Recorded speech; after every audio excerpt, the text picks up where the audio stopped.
Thanks for joining us from the Ohio AgNet, Voice You Know with the News You Trust studio. Sponsored by BASF, where you can count on the trusted performance of Ellevo seed treatment to protect your soybean crop. I am Allison Kinney. First thing off today, powered by soy biodiesel, the Ohio AgNet team will join Ohio State CFAAS students for the Planting Professionals Etiquette Dinner sponsored by the Ohio Soybean Council. This event is a great opportunity for students to sharpen professional skills and connect with leaders in agriculture. That event is happening tonight, so make sure you stay tuned to all Ohio AgNet platforms for the coverage and updates from that event. Now let's take a look at what's making agricultural news. A new report from Mizuho Investment Bank said potash and phosphate fell last week, while nitrogen was mostly unchanged. The price of potash in New Orleans fell about 1.5% to $328 per ton, while Midwest costs declined 0.7% to $373 a ton. The report said phosphate prices dropped 0.3% to $851 a ton.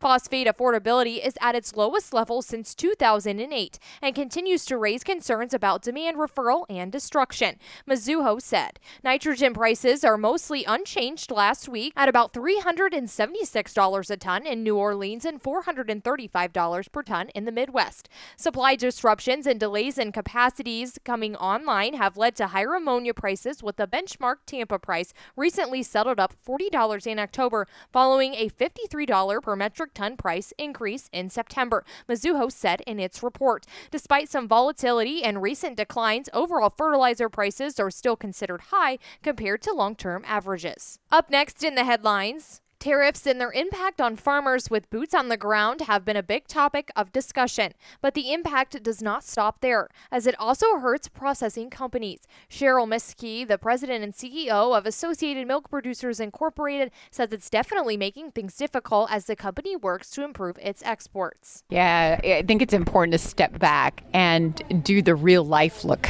at tariffs. So though we're primarily a domestic company selling about 95% of our products in our borders, we made a very pointed move in 2020 to grow that export portion, because we know about 18% of milk is leaving our borders and we needed a piece of that growth. So that now is done primarily through our Portage, Wisconsin facility, where we focused on value-added exports. So not the cheapest, but honing those relationships with countries and in-house distributors and in-market distributors. And so things like slice on slice, shred, and that consistent need that they will have for those value-added products.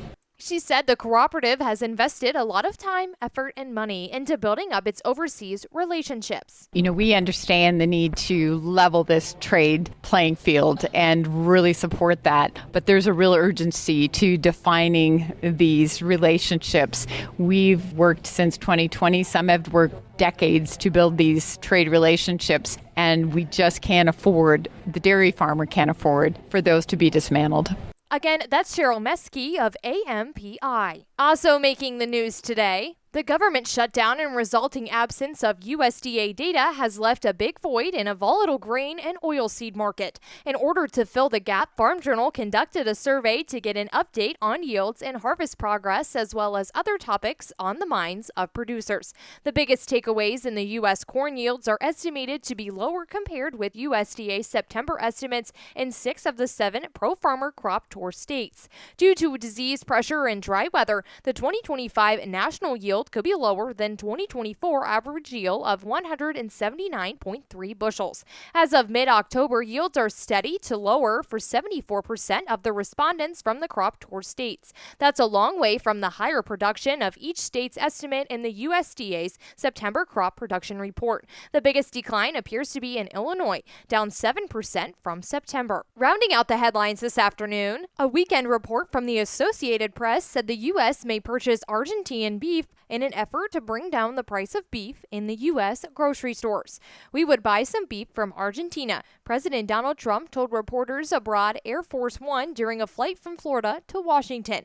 If we do that, it will bring our beef prices down. The Associated Press said the move comes after the president promised to address the issue as part of his efforts to keep inflation in check, noting that U.S. beef prices have been stubbornly high for a number of reasons, including drought and reduced imports from Mexico due to the New World screwworm. Bloomberg said Trump didn't initially provide details on what his deal to bring down beef prices entailed, but noted that beef is one area where his efforts to fight inflation hadn't paid enough dividends for consumers. Now let's take a look at those closing markets, brought to you by Seed Consultants. Simply better performance. Learn more online at seedconsultants.com. December corn closing in today down 3.5 at 4.19 3/4. March corn down 3 1/4 at 4.33 3/4. May corn down 3.5 at 4.41 3/4. November soybeans down 1 even at 10.30 3/4. January soybeans down 1.5 at 10.48 1/2. December wheat down 4.5 at $5.25, and July wheat down 4 3/4 at 5.38 1/2. Thanks for joining us. You're listening to the Ohio AgNet.